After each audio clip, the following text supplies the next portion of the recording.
কাফিল খানের মুক্তির জন্য আমাদের শুধু ফেসবুক, টুইটার বা ইউটিউব নয়, আমাদেরকে রাস্তায় নেমে প্রতিবাদ করতে হবে।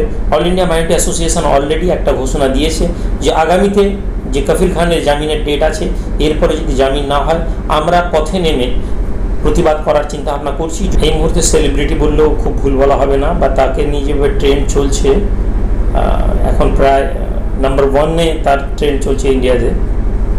কিন্তু বুঝার বিষয় আছে যে একজন ডাক্তার কাফিল খান এরকম নয়, হাজার হাজার ডাক্তার কাফিল খানের মতন মানুষকে ভারতের বিভিন্ন কারাগারে রাজ্য সরকার, কেন্দ্র সরকার জেলে ভরে রেখেছে। তো আমরা অল ইন্ডিয়া মাইনরিটি অ্যাসোসিয়েশন এই বিষয়টাকে নিয়ে সবসময় মানুষের দৃষ্টিগোচর করতে চাইছি যে আমরা প্রতিবাদের আওয়াজ যদি না তুলি তাহলে কখনোই কাফিল খান বা তার মতন যারা অন্যায়ভাবে যাদেরকে জেলে ভরে রাখা হয়েছে তাদের জামিন হবে না।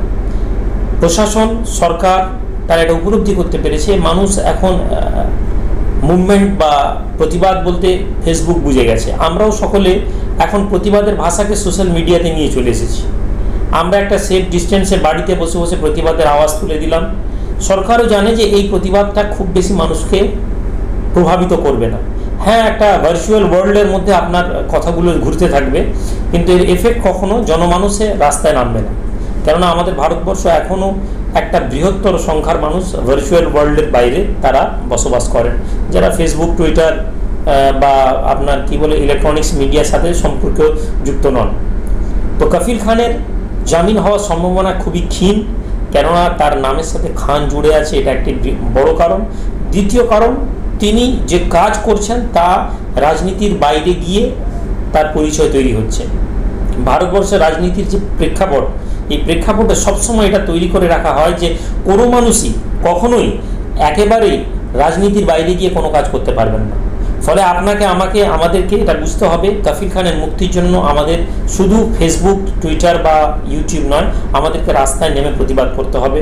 All India minority association already একটা ঘোষণা দিয়েছে যে আগামীতে যে কাফিল খানের জামিনের ডেট আছে, এরপরে যদি জামিন না হয় আমরা পথে নেমে প্রতিবাদ করার চিন্তা ভাবনা করছি। যদিও সোশ্যাল ডিস্টেন্সিং বা কোভিড-19-এর জন্য একটা প্রতিবন্ধকতা আছে, তারপরেও আমরা দেখছি কিভাবে এর প্রতিবাদ করা যায়। আমরা আশা রাখবো আগামী জামিনের ডেটে তাকে জামিন দিয়ে দেওয়া হবে, না হলে তার পরবর্তী পদক্ষেপ আমাদের নিতে হবে। পুরো জনমানুষ, সমস্ত মানুষদেরকে আবেদন করব যে আমরা যেন কাফিল খানের পক্ষে দাঁড়াই। এসআর ইউনিকম এখানে সহজ কিস্তিতে নামি দামি কোম্পানির মোবাইল সুলভ মূল্যে পাওয়া যায় এবং বিভিন্ন কোম্পানির fridge, mixer machine, AC, LED TV, home theatre ও বিভিন্ন ইলেকট্রনিক দ্রব্য সুলভ মূল্যে বিক্রয় করা হয়। ঠিকানা চিনিপুকুর রোড, কাশীপুর, দক্ষিণ 24 পরগনা। বিস্তারিত জানতে কল করুন 9153200300 নম্বরে। ভাই ভাই হার্ডওয়ার্স অ্যান্ড স্যানিটারি, এখানে এশিয়ান ও বার্জার কোম্পানির পেন্ট পাওয়া যায়। এছাড়াও জলের মোটর ও ফিল্টার মেশিন সহ বিভিন্ন স্যানিটারি দ্রব্য সুলভ মূল্যে বিক্রয় করা হয়। বিস্তারিত জানতে স্ক্রিনে